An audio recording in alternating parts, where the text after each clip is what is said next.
se sigue uniendo la gente. Bueno, Juan Fernando, otra vez un súper placer estar conectado. La idea es que tengamos eh, a las personas que ellos quieran hablar, si levantan la mano nosotros podemos, o si mandan por el chat las preguntas, podemos darles entrada. Hernán está en video. Ah, ya tenemos a Hernán en video. Hernán. Hola, ¿qué hubo? Ahí sí. ¿Qué hubo? Bueno, lástima que en Instagram TV no van a poder ver al doctor Hernán Aponte. Hernán Aponte es otro especialista en medicina sexual, otro gran amigo. Fue presidente de la Sociedad Colombiana de Urología. Usted no sabe lo que significa el placer de tener estas dos autoridades aquí en vivo. En la última reunión conversaba con Juan Fernando de que él explicaba que definitivamente había formas de aprender a bailar. Cuando hablábamos del tema de la eyaculación y que era un tema socialmente diferente, pero evidentemente no solo que es diferente, que evidentemente socialmente tiene un impacto importante sobre todo en la pareja. ¿Cuáles serían los tips si definitivamente esto se puede aprender? ¿Él se puede retrasar o se puede adelantar la pareja? O sea, ¿cómo se hace? Bueno, voy a empezar hablando yo porque tengo a mi profesor, uno de mis profesores de medicina sexual aquí al frente y la responsabilidad es mayor. Yo pienso que una cosa es lo que el paciente puede hacer en la casa y eso, digamos, es lo que se puede llamar eh, las labores caseras con respecto a la eyaculación precoz. Y otra cosa es lo que hacemos los médicos o las personas que nos dedicamos al tratamiento de esta condición. Porque evidentemente nosotros podemos recomendar cosas que a veces suenan elementales. Por ejemplo, toda pareja debe tener una posición de inicio. Exactamente como cuando uno va a jugar ajedrez. Todo ajedrecista bueno tiene una jugada de inicio, que es la fundamental para aniquilar o no a su contendor. Si la persona empieza su relación sexual con una posición que le genere mucha excitación, está perdido. Entonces debería buscar la que más se le acomode para no generar excitación. Si uno revisa la literatura, la mayoría de las parejas dicen que es con el hombre abajo y la mujer encima. Pero eso puede variar en ciertas parejas. Si Hernán quiere participar, adelante. Sí, las relaciones en la eyaculación precoz yo creo que está cambiando con el último estudio que salió, un trabajo que presentaron en la Sociedad Europea del tiempo de demora de la mujer, cuánto se demora en lograr el orgasmo. Y el promedio son 13, 15 minutos. Y ella dice que la posición de arriba es más alto. Entonces, los tiempos y las condiciones como estamos evaluando creo que van a tener que cambiar. Lo importante en la relación sexual es que ambos logren el placer y que ella tenga también su orgasmo. Y para lograr el orgasmo, pues hay muchas formas y básicamente eso es lo que tiene que buscar la pareja, cómo lograr que ella se responsabilice de su orgasmo. Si ella se responsabiliza de su orgasmo, puede más o menos indicar y decir cómo lograrlo y eso hace que este problema de eyaculación precoz no sea tan grave porque si la pareja está satisfecha y la pareja logra el orgasmo, pues la ansiedad disminuye. Yo le voy a complementar a Hernán antes de que repreguntes, René. Hay dos cosas adicionales de la posición de inicio y es, la primera, lo que se ha llamado en portugués el placereado.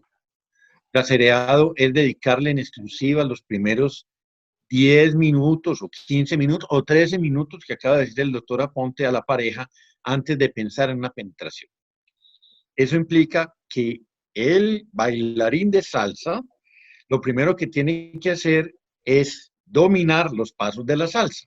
Nadie se puede ir a ser buen bailarín si no ha mirado por lo menos cuál es la teoría, qué es lo que hay que hacer, a dónde va el pie derecho, a dónde va la mano izquierda, para poder bailar adecuadamente. Entonces, una parte de eso es ser buen amante, y los buenos amantes le dedican a su pareja en exclusiva un tiempo de la relación. Puede ser los primeros 30 minutos. Y lo segundo, o lo tercero en este caso, que habría que pensar, es que el arma secreta del eyaculador precoz es la autoestimulación femenina. Si usted logra convencer a su pareja que ayude un poquito para que esa estimulación colabore a lo que va a ser el individuo, la pareja, entonces digamos que se va a atenuar el problema y va a estar mucho más satisfecha, que es lo que acaba de decir el doctor René.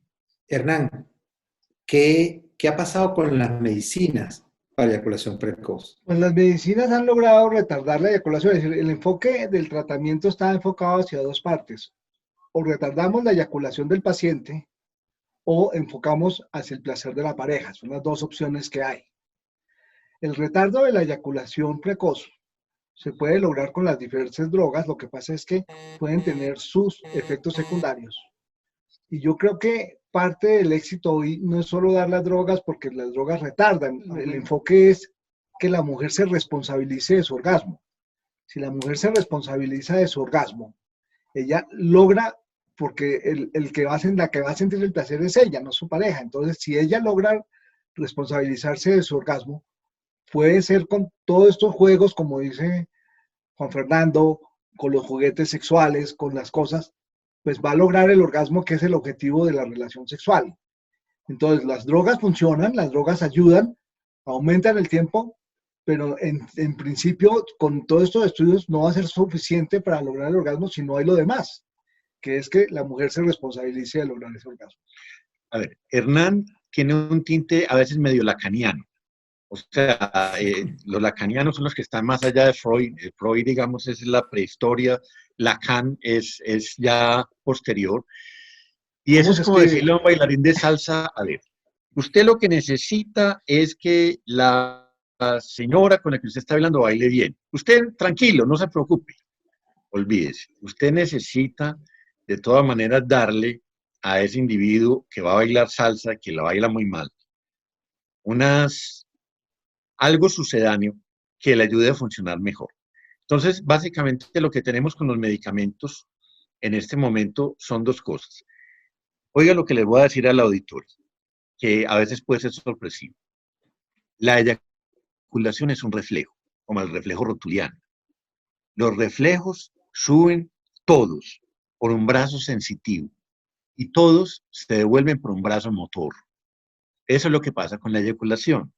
Cuando el reflejo eyaculatorio, que tiene su centro en el glande, que es el punto donde se estimula realmente el pene para crear la eyaculación, sube por ese brazo sensitivo, una vez llega al cerebro, cuando se devuelve por el brazo motor, ya no hay regreso. Entonces, lo que hay que hacer es poner una mampara, una protección, un dique arriba que no permite que el reflejo pase de la parte sensitiva a la motora.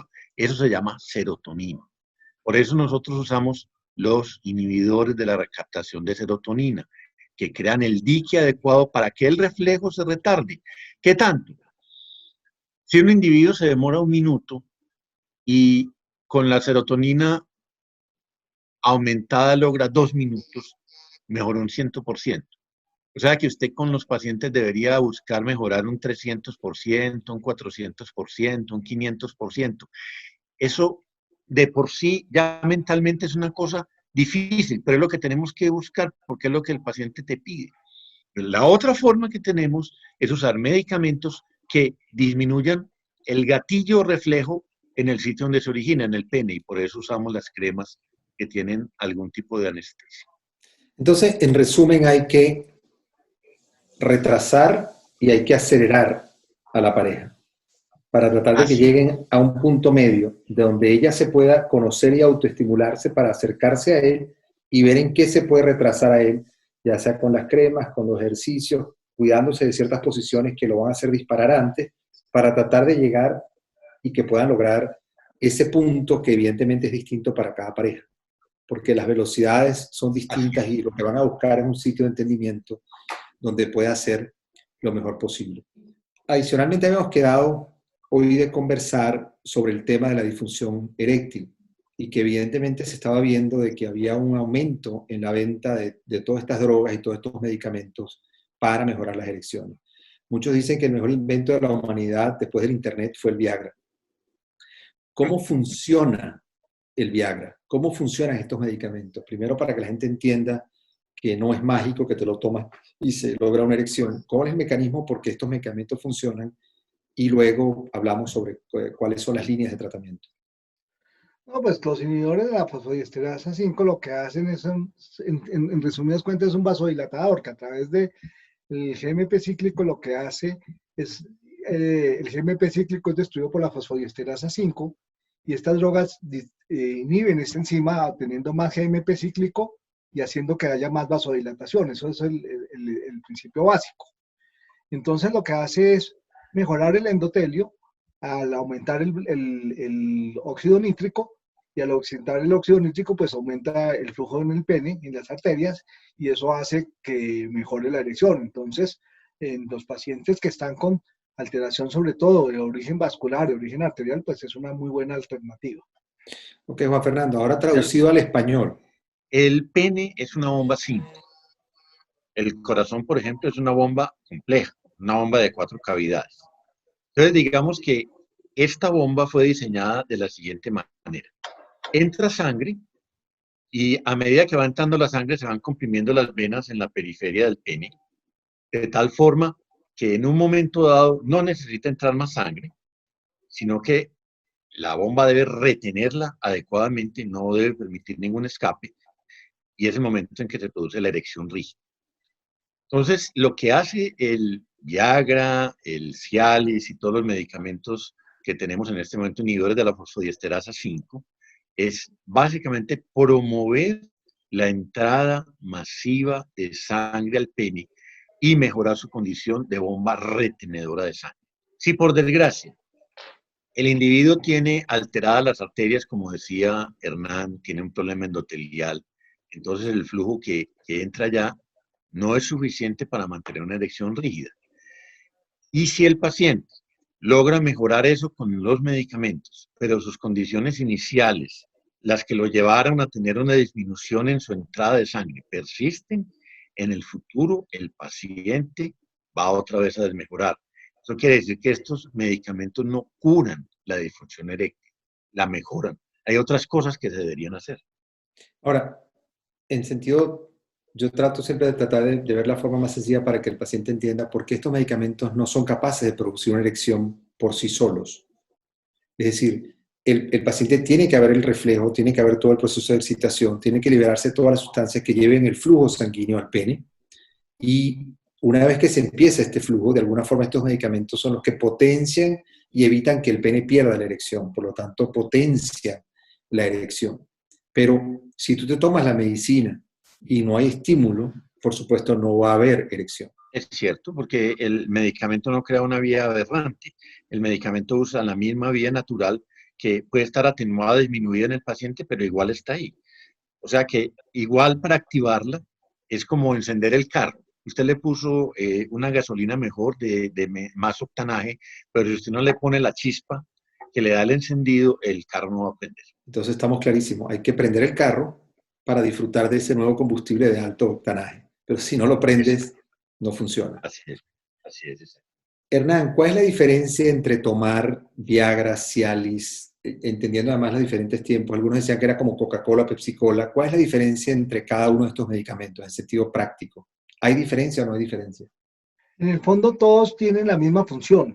Lo que diferencia es lo que nosotros llamamos la farmacocinética, es decir, cómo se actúa en el cuerpo esa droga, y eso está planteado como el tiempo de absorción, la vida media, pero en el fondo en los estudios ya in vitro pues hay diferencias, pero ya en la práctica clínica no hay diferencia muy marcada en eso. Lo que diferencia es el tiempo en que usted se lo tiene que tomar antes de iniciar el acto, el tiempo en que dura el medicamento en la sangre, y eso es lo que hace básicamente la diferencia de los medicamentos.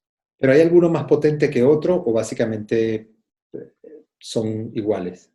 En principio los estudios clínicos dicen que son iguales. Lo que pasa es que no todos los organismos responden igual a los mismos medicamentos. Lo que diferencia es cómo se lo toma usted y cuánto tiempo ese medicamento tiene que tomarse antes de tomar la actividad sexual y cuánto tiempo ese medicamento puede durar en la sangre, y eso es lo que hace básicamente la diferencia. Tomarse un medicamento de estos es como salir con una sombrilla a la calle pensando que va a llover. Digamos que el medicamento 1... Aquí está lloviendo en California, ¿viste? Muy bien. Entonces, es una sombrilla Es una sombrilla que te va a cubrir durante 4 a 6 horas. Te va a cubrir si llueve. Si no llueve, no te va a servir para nada. Te la puedes tomar y esperar las 4 o 6 horas y ya no llovió y se acabó la sombrilla. En cambio, el Tadalafil, el Cialis, es una sombrilla que puede durar hasta 36 horas. Quiere decir que durante esas 36 horas llueve, y entendemos muy bien aquí que es llover, vas a estar cubierto. Digamos que esa es la diferencia entre los medicamentos. Está clarísimo, está clarísimo. Los efectos adversos de estos medicamentos.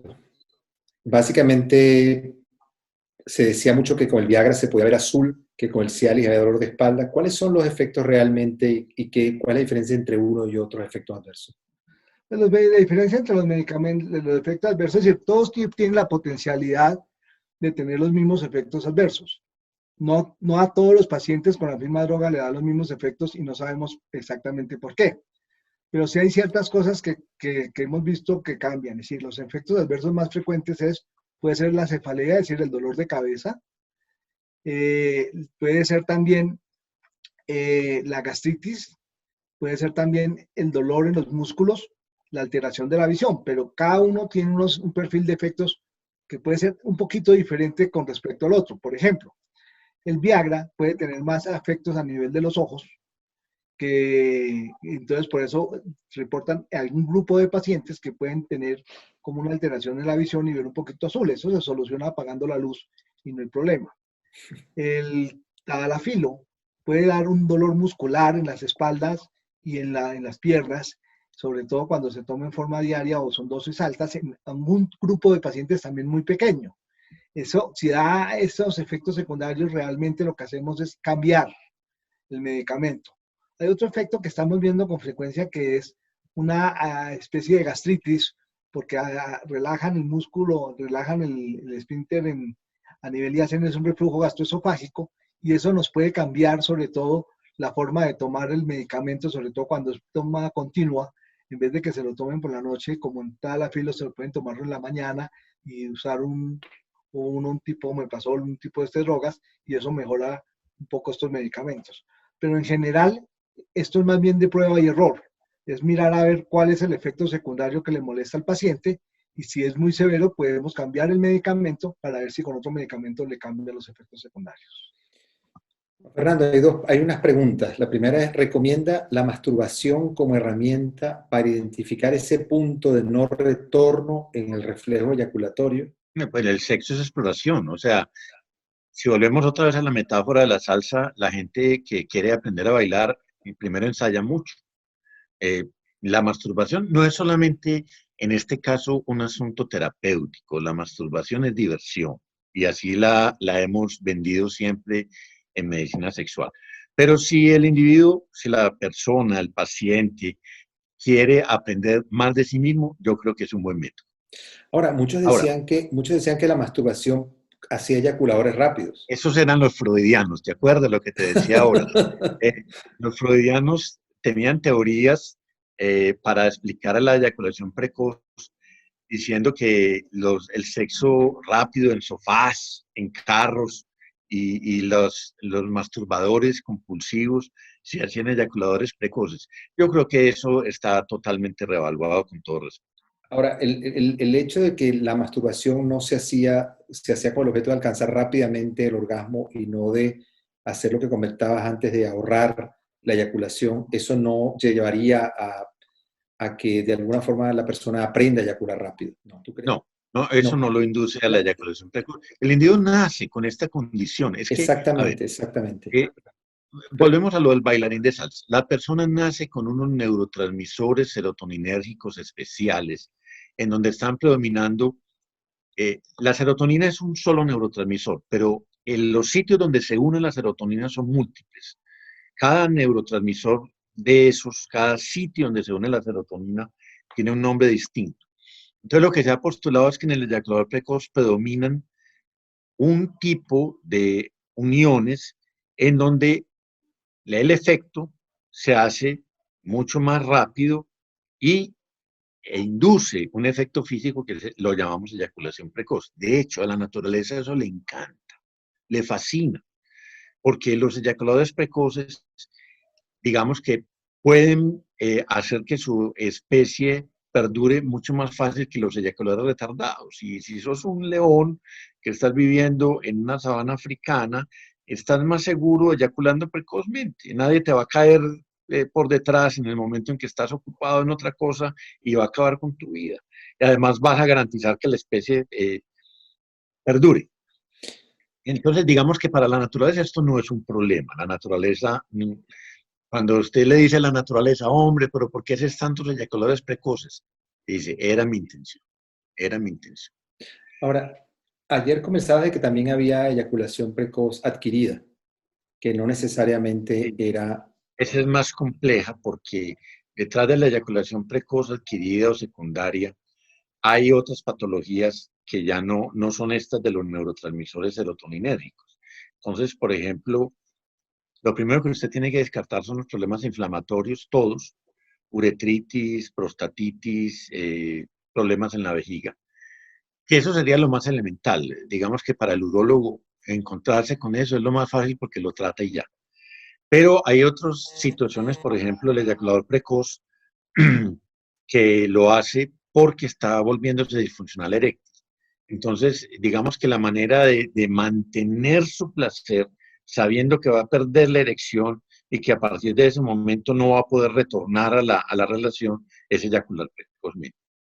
Preguntan si recomiendan el Cialis de 5 miligramos, Sí, Hernán. hay varias cosas en la eyaculación precoz con lo respecto a la masturbación, es que todas esas teorías de los años 60 y 70, de que esto era un proceso aprendido, pues yo creo que eso está hoy revaluado, por eso es muy diferente del tipo que intenta masturbarse y después hacer a la situación de cuando está en el coito, en la vagina. Entonces realmente esas teorías de aprendizaje, de la teoría conductual, yo creo que hoy están revaluadas, hoy yo creo que las cosas están hacia dos puntos, o hacia el tratamiento, es decir, y no son contrapuestas, se ayudan hacia el tratamiento que retarde la eyaculación con diferentes medicamentos y a aumentar el placer de la pareja. Esas son las dos cosas que se pueden ir en conjunto.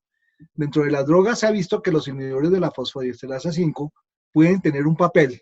No se sabe la causa, pero sí pueden retardar. Los estudios que más se han utilizado son con vardenafilo, donde demuestran que sí retarda la eyaculación hasta a veces 2 o 3 veces el tiempo de latencia. Con el tadalafilo los estudios no son tan contundentes, pero sí mejoran porque además mejora la erección y mejora aparentemente disminuye el tiempo de latencia, entonces puede mejorar el segundo coito y eso hace que también el paciente tenga mayor satisfacción. Entonces yo sí pienso que se pueden utilizar terapias multimodales, es decir, agregarle un inhibidor de PD5 a un paciente que está con eyaculación precoz puede ser una alternativa válida que puede funcionar, si no tiene efectos secundarios, puede ser muy útil en el tratamiento. Yo quería complementar lo de Hernán diciendo lo siguiente.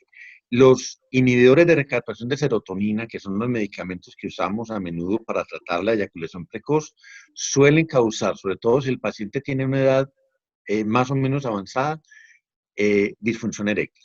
Entonces, una forma de combatir o de equilibrar la disfunción eréctil que inducen esos medicamentos es agregarles el inhibidor de fosfodiesterasa tipo 5, que va a cumplir la doble función de retardar un tanto más la eyaculación y mejorar la disfunción eréctil.